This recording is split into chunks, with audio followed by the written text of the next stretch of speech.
اللہ کے رسول حضرت نوح علیہ السلام بلاتے ہیں، وہ انکار کرتا ہے، حالانکہ اپنا لخت جگر ہے، لیکن کیا جواب دیتا ہے؟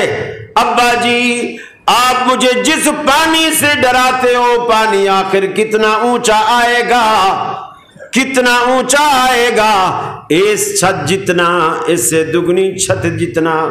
یہ جو آپ کو پہاڑ نظر آ رہا ہے، سآوی الی جبل یعصمنی من الماء، اے ابا جی یہ پہاڑ جو نظر آ رہا ہے میں بھاگ کر اس پہ چڑھ جاؤں گا، اور وہ پہاڑ یعصمنی من الماء، وہ مجھے پانی سے بچا لے گا۔ حضرت نوح علیہ السلام فرماتے ہیں بیٹا یہ تیری بھول ہے، لا عاصم اليوم من امر اللہ، آج اللہ کے حکم سے کوئی بچانے والا نہیں۔ قرآن کہتا ہے باپ بیٹے کی تکرار جاری تھی، ان دونوں باپ بیٹے کی تکرار کے درمیان وحال بینہما الموج فکان من المغرقین، ان دونوں کے درمیان پانی کی موج حائل ہوئی، پیغمبر کی آنکھوں کے سامنے پیغمبر زادہ غرق ہو گیا۔ تو جس کو ڈبونے پر آئے پھر کس کی ہے طاقت پار کرے، محبوب تیرا مجبور رہا کشتی میں پسر کو بٹھا نہ سکا۔ اے خالق کل، اے مالک کل، اے رازق کل، اے حاکم کل، سبحان ہے تو، رحمان ہے تو، تیری صفتیں کوئی بھی پا نہ سکا۔ اپنے رب کو پہچاننے کی کوشش کیجیے، لیکن اللہ کی پہچان محمد الرسول اللہ کے بغیر ممکن نہیں ہے، اللہ کے رسول صلی اللہ علیہ وسلم کے بغیر ممکن نہیں ہے۔ آپ کے اسوے کو اپنائیے، بات بات پر دلیل مانگیے، کام بڑے آسان ہیں۔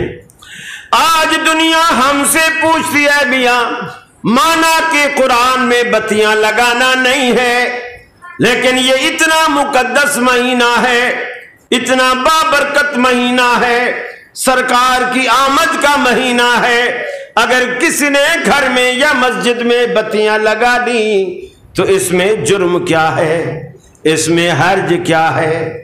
کھانے کے تھال پر اگر مولوی صاحب نے چند صورتیں پڑھ لی قرآن کی، کسی کو گالیاں تو نہیں دی، قرآن ہی پڑھا ہے، اس میں کیا حرج ہے؟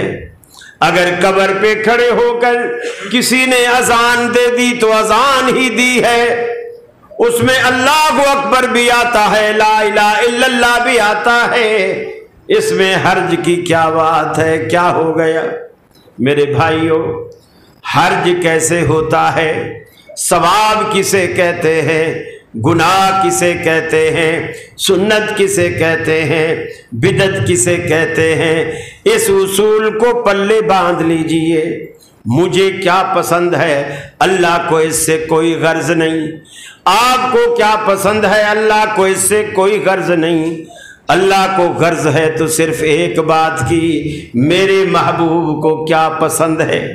اگر آپ اللہ کے محبوب کی پسند کا خیال رکھتے ہوئے آپ اس عمل کو کر کے آتے ہیں، اللہ رب العالمین روز آخرت آپ کے عمل کا خریدار بنتا ہے۔ ان اللہ اشتری من المؤمنین انفسهم واموالهم بان لهم الجنہ، فرمایا اللہ نے مومنوں کے مال بھی، ان کی جانیں بھی جنت کے بدلے میں خرید لی ہیں۔ اللہ نے سودا کر لیا ہے، میری جنت تمہاری ہوئی، تمہاری جان اور تمہارا مال وہ میرا ہوا۔ اللہ نے یہ سودا کر لیا ہے، لیکن اس عمل کا سودا کرے گا جو عمل آپ نبی کریم صلی اللہ علیہ وسلم کے طریقے کے مطابق لائیں گے۔ اب آپ دیکھیے اللہ کے رسول نے ایک اصول دے دیا ہمیں۔ یہ جو بات بات پہ پوچھتے ہیں نا کہ اس میں کیا حرج، کیا حرج ہے؟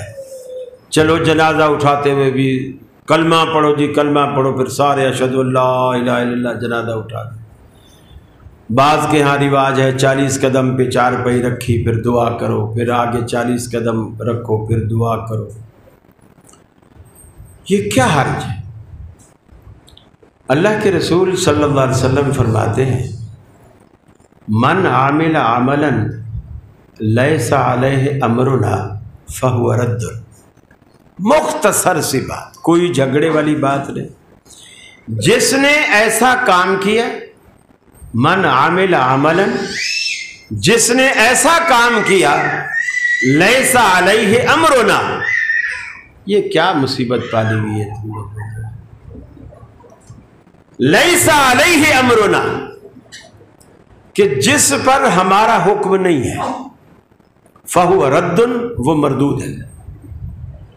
فہو رد، وہ مردود ہے، مطلب یہ کہ اللہ اسے قبول ہی نہیں کرتا، اس کا اجر ہی نہیں دیتا، اس کا ثواب ہی نہیں دیتا، وہ مردود ہے۔ اب صحابہ کرام کے زمانے میں بھی اختلافات ہوتے تھے، لڑائیاں ہوتی تھیں، جھگڑے ہوتے تھے، سب کچھ ہوتا تھا، لیکن وہ مٹتے تھے۔ کیسے مٹتے تھے وہ اختلافات؟ کیسے مٹتے تھے؟ کیسے ختم ہوتے تھے؟ نبی رحمت صلی اللہ علیہ وسلم کی دار فانی سے رخصتی کے بعد جو سب سے پہلا اختلاف ہوا، سب سے پہلا اختلاف وہ یہ ہوا کہ حضرت عمر جیسا بہادر آدمی تلوار نکالی، مسجد نبوی میں کھڑا ہو گیا کہ خبردار، اگر کسی نے یہ کہا کہ اللہ کے رسول فوت ہو گئے تو میں تلوار سے اس کا سر قلم کر دوں گا۔ بڑی بات۔ سارے صحابہ چپ کر کے بیٹھے ہوئے۔ ابو بکر صدیق آتے ہیں رضی اللہ تعالی عنہ، سب سے پہلے اپنی بیٹی کے گھر جاتے ہیں، یعنی سیدہ عائشہ صدیقہ رضی اللہ تعالی عنہ کے گھر۔ اللہ کے رسول چارپائی پر آپ کا جسد اطہر رکھا ہوا ہے، آپ کے اوپر سفید رنگ کی دھاری دار یمنی چادر ڈالی ہوئی ہے۔ صدیق اکبر نے چہرہ انور سے کپڑا ہٹایا، پیشانی کا بوسہ دیا اور فرمایا اے اللہ کے رسول، آپ پر جو موت آنی تھی وہ یہی ہے جو آ چکی ہے، 2 موتیں اللہ آپ پر نہیں لائے گا۔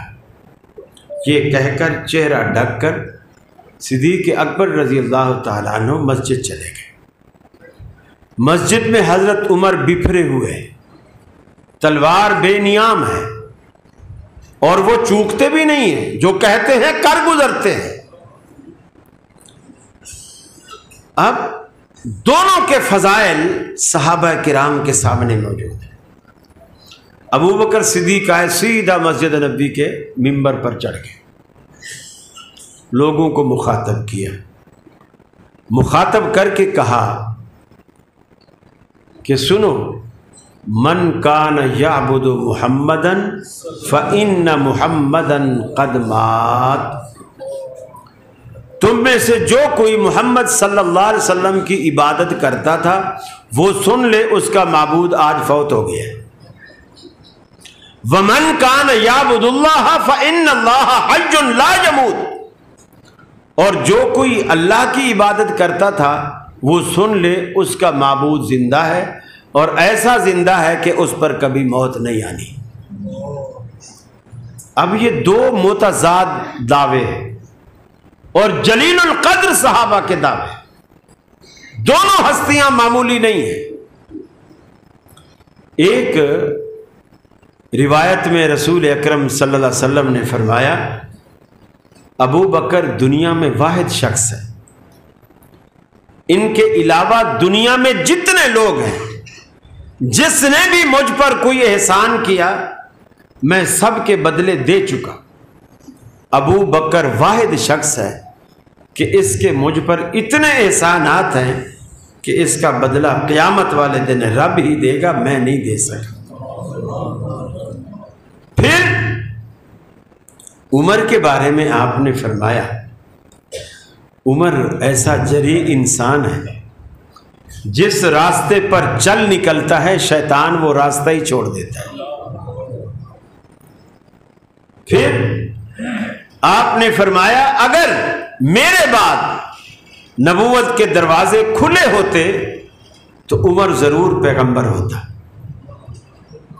ازواج مطہرات فرماتی ہیں قرآن اترتا تو ہمارے گھر میں ہے، لیکن اکثر عمر کی مرضی کے مطابق اترتا ہے۔ اترتا ہمارے گھر میں ہے، اکثر عمر کی مرضی کے مطابق اترتا ہے۔ پھر ابو بکر کی یہ فضیلت بھی دنیا کو معلوم تھی کہ آپ نے فرمایا تھا جب آپ آخری بیماری میں تھے، لوگوں نے کہا مسجد لوگوں کی بھری پڑی ہے لوگوں سے، اور وہ نماز کے لیے آپ کی امامت کا انتظار کر رہے ہیں، تو آپ اگر نہیں جا سکتے تو آپ کسی کو حکم کریں کوئی نماز پڑھائے۔ آپ نے فرمایا مرو ابا بکر فلیصلی بالناس، ابو بکر سے کہو کہ لوگوں کو نماز پڑھائیں۔ آج تو لوگ بڑی آسانی سے نعرے لگاتے ہیں علی دا پہلا نمبر، علی دا پہلا نمبر، بڑے فخر سے کہتے ہیں۔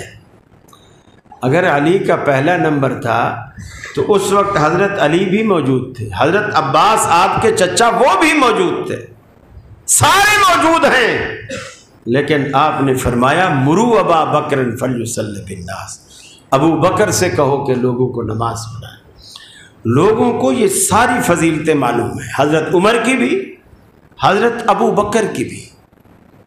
بلکہ ایک موقع پر حضرت عمر کہتے ہیں میں گھر سے بہت سارا سامان لایا، اللہ کے رسول ایک جہاد کے لیے چندہ کر رہے تھے اور چادر بچھائی بھی تھی، لوگ اپنا اپنا مال ڈالتے کہ میں کافی بڑی گٹھڑی لے آیا، اور میرے دل میں یہ تھا کہ ہمیشہ ابو بکر مجھ سے نمبر لے جاتے ہیں، آج تو میں ہی نمبر لوں گا۔ میری اتنی بڑی گٹھڑی تھی، میں نے لا کے رسول اللہ صلی اللہ علیہ وسلم کے سامنے رکھ دی۔ ابو بکر صدیق آئے، وہ بھی گٹھڑی لائے، لیکن ان کی چھوٹی گٹھڑی تھی۔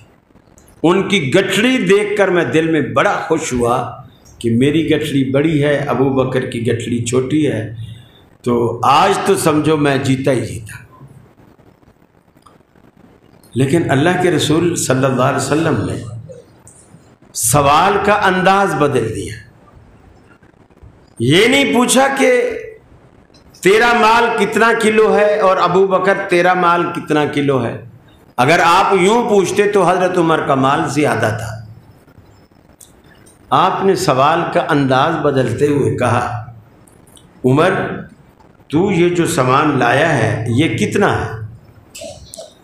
عرض کی اللہ کے رسول گھر میں جو کچھ تھا نا اس کو پورا آدھا آدھا کیا ہے، آدھا گھر میں چھوڑ آیا ہوں اور آدھا آپ کی خدمت میں لے آیا ہوں۔ ابو بکر کا مال تھوڑا تھا۔ آپ نے پوچھا ابو بکر تو گھر میں کتنا چھوڑا ہے؟ یہ نہیں پوچھا یہ کتنا ہے، گھر میں کتنا چھوڑا ہے۔ حضرت عمر نے کہا آدھا گھر میں چھوڑا ہے، آدھا لے آیا ہوں۔ ابو بکر تو کتنا لایا ہے، گھر میں کتنا چھوڑ کے آیا ہے؟ عرض کی اللہ کے رسول نے اللہ اور اس کے رسول کی محبت گھر میں چھوڑ کے آیا ہوں، باقی جو کچھ تھا سارا لے کر آیا ہوں۔ حضرت عمر کہنے لگے واہ ابو بکر تجھ سے ہم نہیں جیت سکتے، ہم نہیں جیت سکتے۔ دونوں کی فضیلتیں صحابہ کے سامنے ہیں، لیکن اب دیکھیے کہ صحابہ دونوں میں سے کس کی بات کو مانتے ہیں اور کیوں۔ حضرت عمر کہتے ہیں حضور فوت نہیں ہوئے، ابو بکر صدیق کہتے ہیں حضور فوت ہو گئے، اور دونوں بڑے عالم دین بھی ہیں، اللہ کے رسول کے سچے صحابی اور سچے یار بھی ہیں اور یار غار بھی ہیں، یہ دونوں فضیلتوں والے ہیں۔ اس کے باوجود صحابہ دونوں کے دعووں کو سنتے ہیں، اور اب آپ اندازہ لگائیے کہ وہ کس کی بات کو مانتے ہیں اور کیوں۔ ابو بکر صدیق نے بھی دعویٰ کیا، حضرت عمر نے دعویٰ کیا۔ حضرت عمر نے جب دعویٰ کیا تو اپنے دعوے کی دلیل کوئی پیش نہیں کی، اپنے دعوے کی دلیل کوئی پیش نہیں کی۔ ابھی تک ابو بکر نے بھی دعویٰ کیا لیکن دلیل کوئی پیش نہیں کی، اسی لیے صحابہ کسی کی بات کو ماننے کو تیار نہیں۔ ان کی فضیلتیں اپنی جگہ، لیکن کسی کی بات کو نہیں مان رہے کیونکہ دلیل نہیں۔ صحابہ دلیل سے بات سنتے تھے، دلیل سے مانتے تھے۔ اب ابو بکر صدیق نے دلائل دینے شروع کیے۔ فرمایا وما محمد الا رسول قد خلت من قبله الرسل افإن مات او قتل انقلبتم على اعقابكم۔ فرمایا محمد صلی اللہ علیہ وسلم بھی دیگر انبیاء کی طرح ایک پیغمبر ہیں، اگر اللہ کے رسول صلی اللہ علیہ وسلم قتل کر دیے جائیں یا دنیا سے رخصت ہو جائیں تو کیا تم اسلام سے ایڑیوں کے بر پلٹ جاؤ گے؟ اللہ نے قرآن میں کہا، صدیق اکبر نے دوسری دلیل دی۔ اللہ قرآن پاک میں کہتا ہے انک میتون وانہم میتون، اے حبیب آپ بھی دنیا سے جانے والے ہیں، اور یہ جو دن رات کافر آپ کی موت کی دعائیں کرتے ہیں یہ بھی تو جانے والے ہیں۔ تیسری دلیل دی، اللہ قرآن میں کہتا ہے افإن مت فهم الخالدون، اے حبیب اگر آپ فوت ہو گئے فهم الخالدون، آخر یہ بدبخت کافر کب تک رہیں گے؟ انہوں نے کوئی ہمیشہ کا پٹا تو نہیں لکھوایا ہوا۔ چوتھی دلیل دی، اللہ قرآن میں کہتا ہے کل من علیہا فان ویبقى وجہ ربک ذو الجلال والاکرام، پوری کی پوری کائنات پر فنا کی تلوار چلے گی، کائنات کی ہر چیز مٹ جانے والی ہے، باقی رہنے والی تو اللہ کی ذات ہے۔ صدیق اکبر کے دلائل سننے کے بعد ابھی صحابہ کی باری نہیں آئی کہ وہ کس کو مانتے ہیں۔ حضرت عمر نے اپنی بے نیام تلوار کو نیام میں ڈال دیا۔ کیوں؟ بات سمجھ میں آ گئی، صدیق اکبر کے دعوے کی دلیل قرآن سے مل گئی۔ صحابہ کہتے ہیں یہ آیات ہمارے دل و دماغ میں اس وقت دوبارہ ایسے یاد آ گئیں جیسے آج ہی نازل ہوئی ہوں۔ صحابہ کرام کی زندگی میں اختلاف مٹا لیکن قرآن کی دلیل پر۔ دوسرا بڑا اختلاف پیدا ہوا، اللہ کے رسول کو صلی اللہ علیہ وسلم دفن کہاں کیا جائے؟ صحابہ کرام کا ایک گروہ کہتا ہے کہ مکہ میں دفن کرو کیونکہ یہ آپ کا آبائی شہر ہے۔ ایک گروہ کہتا ہے نہیں آپ کو مدینہ میں دفن کرو کیونکہ آپ تو ہجرت کر کے مکہ کو چھوڑ کر یہاں آئے تھے۔ تیسرا گروہ کہتا ہے کہ نہیں، رسول اکرم صلی اللہ علیہ وسلم کو بیت المقدس میں دفن کرو کیونکہ انبیاء کی کثیر تعداد وہاں موجود ہے۔ آخر جب اختلاف کھڑا ہو گیا، ایک صحابی کھڑے ہوئے، عرض کی اے اللہ کے بندو، جس ہستی کی تدفین پر تمہیں آج اختلاف نظر آ رہا ہے اس ہستی کا فرمان مجھے معلوم ہے کہ پیغمبر وہیں دفن ہوتا ہے جہاں اس کی وفات واقع ہو، لہذا سب نے اپنا اختلاف ختم کیا، فیصلہ ہوا مدینے میں دفن ہوں گے، مدینے میں بھی حضرت عائشہ کے حجرے میں دفن ہوں گے کیونکہ آپ کی وفات وہیں واقع ہو۔ اب یہ دوسرا جو بڑا اختلاف پیدا ہوا یہ کس چیز سے مٹا؟ حدیث رسول سے۔ پہلا قرآن سے، دوسرا حدیث رسول سے۔ آج بھی میرے بھائیوں ہمارے جھگڑے مٹانے کا یہی اصول ہونا چاہیے۔ ناراضگی کی کوئی بات، اگر آپ عقل سے بھی دیکھیں تو جو سینے پر ہاتھ باندھ کے فرض کیجئے کہ میں نماز پڑھتا ہوں، دوسرا پیٹ پہ ہاتھ باندھ کے پڑھتا ہے، اگر عقل سے بھی پوچھیں تو ایمانداری سے بتائیے کسی کی جو یاد اور محبت ہوتی ہے وہ دل میں ہوتی ہے یا پیٹ میں ہوتی؟ دل میں ہوتی۔ اور دل حنفیوں کا، مالکیوں کا، شافیوں کا، مردوں کا، عورتوں کا، اہل حدیثوں کا دل پیٹ میں ہوتا ہے یا سینے میں ہوتا ہے؟ اب تیسرا اور آخری سوال، ایمانداری سے بتائیے آپ کا پیار، آپ کی محبت کیا کہتی ہے؟ رب کو دل تھام کے یاد کیا جائے یا پیٹ تھام کے یاد کیا جائے؟ سیدھی سیدھی بات۔ اب یہ تو تھی عقل کی بات۔ اب نبی رحمت کیا فرماتے ہیں؟ اللہ اکبر۔ حضرت وائل ابن حجر کہتے ہیں کہ میں نے رسول اللہ صلی اللہ علیہ وسلم کو دیکھا،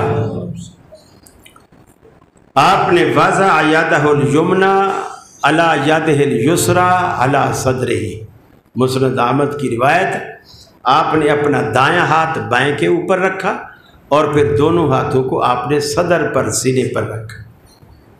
حدیث بھی یہی کہتی، عقل بھی یہی کہتی۔ ایک بھائی رفع الیدین کرتا ہے، دوسرا کہتا ہے یہ مچھر اور مکھیاں اڑانا ہے۔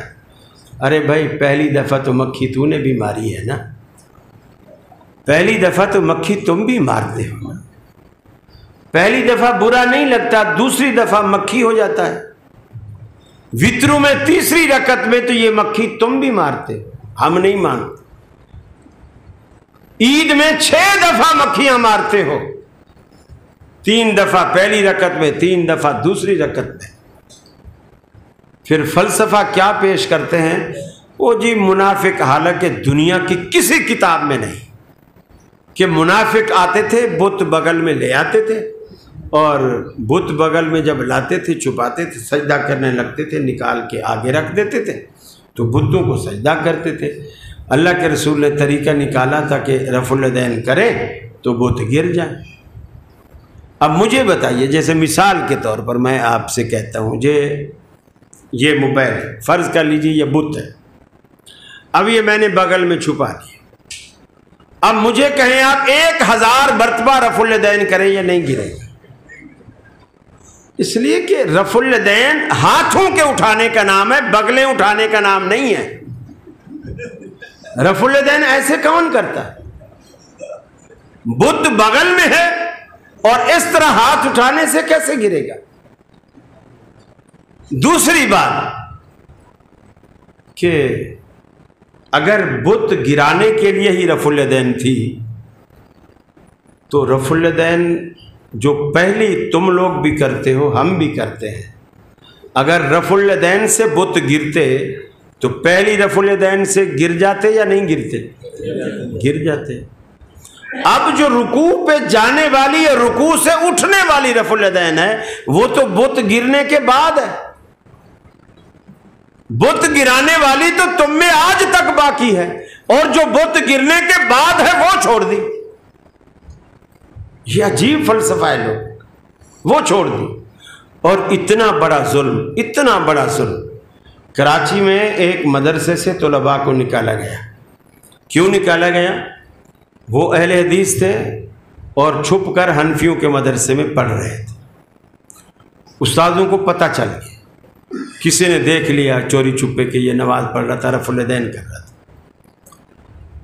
جو بچے جنہوں نے کہا کہ ٹھیک ہے جی ہم اس طرح بس پڑھنے کے لیے اپنے آپ کو چھپایا ہوا تھا، ان کو نکال دیا۔ کچھ بچوں نے کہا کہ جی میں اہل حدیث نہیں ہوں، میں رفع الیدین کر رہا ہوں، میں شافعی ہوں، اس کو چھوڑ دیا، اس کو نہیں نکالا۔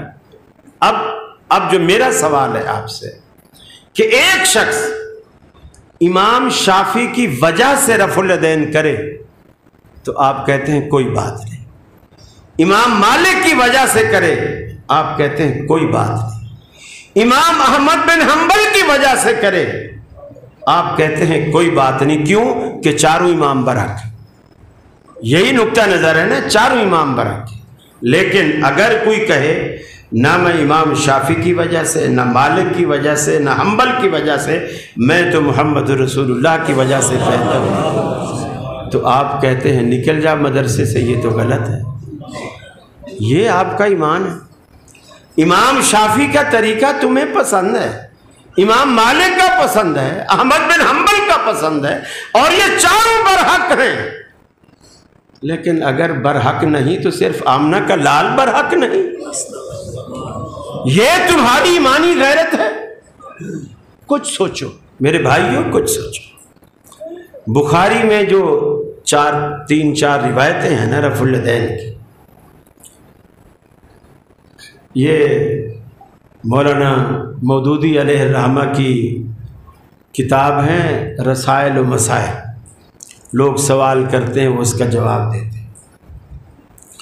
اس میں ایک جگہ وہ لکھتے ہیں کہ امام بخاری جو 4-5 روایتیں رفع الیدین کی لائے ہیں، دنیا آج تک اس کا جواب نہیں دے سکی، اس کا رد نہیں پیش کیا۔ حالانکہ وہ خود حنفی ہے، رفع الیدین نہیں کرتے، لیکن یہ مانتا ہے کہ جو امام بخاری روایتیں لائے ہیں دنیا آج تک اس کا توڑ پیش نہیں کر سکی۔ اور دوسری بات، رفع الیدین ہم کیوں کرتے ہیں؟ حضرت عبداللہ بن عمر کہتے ہیں، مالک بن حویرث کہتے ہیں، وائل بن حجر کہتے ہیں کہ ہم نے اللہ کے رسول کو دیکھا اذا افتتح الصلاۃ، جب نماز کو آپ شروع کرتے ہیں رفع الیدین کرتے ہیں، وَإِذَا كَبَّرَ لِلرُّكُوعِ، اور جب رکوع کے لیے تکبیر کہتے ہیں رفع یدیہ حذو منکبیہ، آپ اپنے ہاتھوں کو اپنے کندھوں کے برابر تک اٹھاتے ہیں۔ اور بعض روایتوں میں یہ بھی ہے او شحمۃ اذنیہ، یہ کانوں کی لو کے برابر تک بھی، یعنی یہاں بھی اور کانوں کی لو کے برابر یہاں بھی۔ پھر اذا رفع راسہ من الرکوع، جب رکوع سے سر اٹھاتے ہیں تو بھی اللہ کے رسول اسی طرح اپنے ہاتھوں کو کانوں یا کندھوں کے برابر تک اٹھایا کرتے تھے۔ وَإِذَا قَامَ مِنَ الرَّكَعَتَيْنِ، اور جب 2 رکعتوں کے بعد تیسری رکعت کے لیے کھڑے ہوتے رفعهما كذلك، اپنے دونوں ہاتھوں کو اسی طرح اٹھایا کرتے تھے۔ یہ تو ہو گیا حدیث کا فیصلہ۔ اب عقلی طور پر بھی میں آپ کی اس بات کا جواب دینا چاہ رہا ہوں جو آپ کہتے ہیں جی منافق بغل میں بت چھپاتے تھے اور اس لیے رفع الیدین شروع کی گئی۔ دیکھیے اس کا تو میں نے بتوں کا جواب دے دیا۔ ہم رفع الیدین کیوں کرتے ہیں؟ ایک اس لیے کہ اللہ کے رسول کا طریقہ یہی ہے۔ اس میں حکمت کیا ہے؟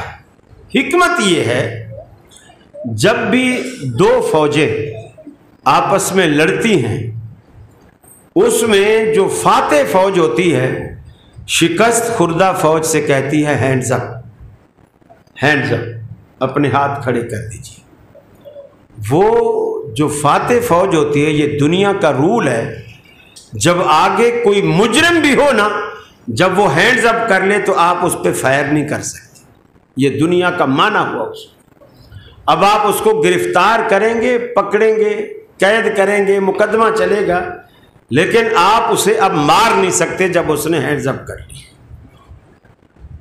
جب آپ اللہ کی دربار میں آتے ہیں، اللہ کی دربار میں آتے ہیں، آپ اپنے دفتر میں کمشنر ہیں، ڈی سی ہیں، وزیر ہیں، وزیر اعظم ہیں، وزیر اعلیٰ ہیں، جج ہیں، کچھ بھی ہیں، اللہ کی دربار میں آنے کے بعد آپ زبان سے کہتے ہیں اللہ اکبر۔ اس کا معنی کیا ہے؟ اللہ سب سے بڑا ہے، سب سے بڑا۔ پھر آپ ہینڈز اپ ہو جاتے ہیں، جس کے معنی یہ ہے اے اللہ میں صرف زبان سے نہیں کہہ رہا کہ تو بڑا ہے، میں ہینڈز اپ ہو کر تجھے مان رہا ہوں، تو بڑا میں چھوٹا، تو جیتا میں ہارا، تو طاقتور میں کمزور، میں اپنے گھر میں ڈی سی تھا، کمشنر تھا، وڈیرا تھا، چودھری تھا، لیکن تیری دربار میں اب میں تیرا عاجز بندہ ہوں اور کچھ بھی نہیں۔ دوسرا مفہوم یہ ہے کہ یا اللہ دیکھ میں تیری دربار میں خالی ہاتھ آیا ہوں، لیکن میں جب یہاں سے لوٹوں تو مجھے خالی نہ لوٹانا، میری جھولیاں بھر دینا۔ آیا تو میں خالی ہاتھ ہوں، لیکن یہاں سے جھولیاں بھر کے جانا چاہتا ہوں۔ میرے بھائی اسی طرح آمین ہے، کوئی فرق نہیں پڑتا، کوئی دل میں کہتا ہے، کوئی اونچا کہتا ہے، لیکن میں نے شروع میں عرض کیا کہ اللہ سے بھی تو پوچھو نا کہ اس کو کون سا طریقہ پسند ہے۔ ساری بات وہ ہو رہی ہے کہ اللہ کی پسند بھی تو معلوم کرو۔ اب اس میں رسول اللہ صلی اللہ علیہ وسلم کا طریقہ کیا ہے؟ ازواج مطہرات کہتے ہیں آج تو لوگوں نے مسجدوں کے دروازے عورتوں پر بند کر دی۔ اکاڑوی صاحب مجھے کہنے لگے کہ جی آپ کوئی کمشنر ہو یا پتہ نہیں ڈی ایس پی لگے ہوئے ہیں کہ آپ کہتے ہیں کہ جی عورت گھر میں اعتکاف نہیں بیٹھ سکتی، مسجد میں بیٹھے گی۔ تو میں نے کیا، ڈی ایس پی آپ بھی تو نہیں ہو کہ آپ کہو گے کہ نہیں گھر میں ہی بیٹھے گی، مسجد میں نہیں بیٹھے گی۔ آپ مسجد کے دروازے کیوں عورتوں پر بند کر رہے ہو؟ اب لوگ نہیں آنے دیتے عورتوں کو مسجدوں میں، لیکن اللہ کے رسول صلی اللہ علیہ وسلم کے زمانے میں خواتین کہتی ہیں سب سے پہلے مردوں کی صف ہوتی، پھر بچوں کی صف ہوتی اور آخر میں ہماری صف ہوتی، اور لاؤڈ اسپیکر کا کوئی انتظام نہیں تھا، ایجاد ہی نہیں تھی۔ اللہ کے رسول مصلی پر، امامت کے مصلی پر کھڑے ہو کر جب غیر المغضوب علیہم ولا الضالین کہتے اور اس کے بعد آپ آمین کہتے تو وہ خواتین کہتی ہیں رفعوا اصواتہم، سارے صحابہ بھی اور اللہ کے رسول بھی آمین کی جو آواز کو آپ بلند کرتے تو فرماتی ہیں ہم آخری صف میں اللہ کے رسول کی آمین کی آواز کو سنا کرتی تھی۔ اس سے بڑی دلیل آپ کو اور کیا چاہیے؟ حضرت عطا بن ابی رباح رضی اللہ تعالیٰ عنہ بہت بڑے جلیل القدر صحابی ہیں، وہ کہتے ہیں میں حرم میں کعبہ میں داخل ہوا، ادرکت مئتین من اصحاب النبی صلی اللہ علیہ وسلم، میں نے 200 صحابہ کو حرم مکی میں 200 صحابہ کو پایا، میں گیا تو 200 صحابہ میں نے گنے وہاں موجود ہیں۔ جب حضرت زبیر رضی اللہ تعالیٰ عنہ نے، عبداللہ بن زبیر نے نماز پڑھائی، امن ابن زبیر ومن وراہم، حضرت عبداللہ بن زبیر نے نماز پڑھائی اور جو پیچھے صحابہ ہیں انہوں نے نماز میں پڑھی۔ جب حضرت زبیر نے غیر المغضوب علیہم ولا الضالین آمین کہا، سارے کے سارے 200 صحابہ نے اتنی بلند آواز سے آمین کہی، وَإِنَّ لِلْمَسْجِدِ لَلَجَّةٌ، مسجد آمین کی آواز سے گونج اٹھی۔ میرے بھائیو، اب اس کا فائدہ کیا ہے؟ فائدہ کیا ہے؟ حدیث میں آتا ہے کہ جب امام غیر المغضوب علیہم ولا الضالین کہتا ہے قولوا آمین، تم آمین کہو، فَإِنَّهُ مَنْ وَافَقَ تَأْمِينَهُ تَأْمِينَ الْمَلَائِكَةِ غُفِرَ لَهُ مَا تَقَدَّمَ مِنْ ذَنْبِهِ، فرمایا اگر تمہاری آواز فرشتوں کی، وہ بھی آسمانوں پہ آمین کہتے ہیں تمہاری آمین پر، اگر تمہاری آمین کی آواز فرشتوں کی آویز کے ساتھ، آمین کے ساتھ مل گئی، یک آواز ہو گئے، تو جس بندے کی آمین یک آواز ہو گئی فرشتوں کی آمین کے ساتھ، غفر لہ ما تقدم من ذنبہ، اللہ اس کے گزشتہ سارے گناہ معاف کر دیتا ہے۔ صرف آمین کہنے سے آپ کا کیا جاتا ہے؟ عمل چھوٹا ہے، اجر کتنا بڑا ہے، کتنا بڑا اجر ہے۔ حالانکہ یہی اجر اللہ نے رمضان کے روزے میں رکھا ہے، لیکن اس کے لیے آپ کو سارا دن بھوکا اور پیاسا رہنا پڑتا ہے، سارا دن، جون جولائی کے مہینے میں بھی پھر بھی یہی اجر ملتا ہے۔ فرمایا من صام رمضان ایمانا و احتسابا غفر لہ ما تقدم من ذنبہ، جس نے اللہ کی خوشنودی کے لیے رمضان کا روزہ رکھا اس کے گزشتہ سارے گناہ اللہ معاف کر دیتا۔ تراویحوں کا بھی یہی اجر ہے، لیکن اس کے لیے بھی آپ کو گھنٹہ سوا گھنٹہ پسینہ نکالنا پڑتا ہے۔ اللہ کے حبیب نے فرمایا من قام رمضان، جس نے رمضان میں رات کا قیام کیا ایمان کی حالت میں اللہ کی رضا کے لیے، غفر لہ ما تقدم من ذنبہ، اللہ اس کے گزشتہ سارے گناہ معاف کر دیتا ہے۔ یہی اجر اللہ نے لیلۃ القدر میں رکھا، اس کے لیے بھی آپ کو رات بھر جاگنا پڑتا ہے۔ فرمایا من قام لیلۃ القدر ایمانا و احتسابا غفر لہ ما تقدم من ذنبہ، جس نے لیلۃ القدر کو رات جاگ کے گزاری اور ایمان کی حالت میں اور اللہ کی رضا کے لیے، اس کے بھی گزشتہ سارے گناہ معاف ہو جاتے ہیں۔ یہ کام ہے، لیکن آپ کو ٹائم دینا پڑتا ہے۔ اللہ کی قسم آمین پر آپ کو ٹائم بھی نہیں لگتا اور اجر وہی ہے۔ میں سمجھتا ہوں دنیا میں عقل مند تاجر وہی ہوتا ہے جو انویسٹ کم سے کم کرے اور پرافٹ زیادہ سے زیادہ پائے اور محنت بھی اس میں کم ہو۔ یہ دنیا کا بہترین کام ہوتا ہے کہ اس پہ انویسٹ کم ہو، محنت کم ہو، سرمایہ کم لگے لیکن نفع زیادہ ہو۔ آمین میں انویسٹ ہے ہی نہیں، سرے سے۔ زکوٰۃ میں پھر بھی کچھ نہ کچھ لگتا ہے، حج میں پھر بھی کچھ نہ کچھ لگتا ہے، روزے میں پھر بھی آپ کو افطاری سحری کا بندوبست کرنا پڑتا ہے، پھینیاں خریدنی پڑتی ہیں، کچھ نہ کچھ۔ آمین پہ انویسٹ ہے ہی نہیں، پھر محنت نہیں ہے، اور منافع وہی ہے جو روزے میں ہے، جو تراویح میں ہے، جو لیلۃ القدر کی جاگنے میں ہے، منافع وہی ہے۔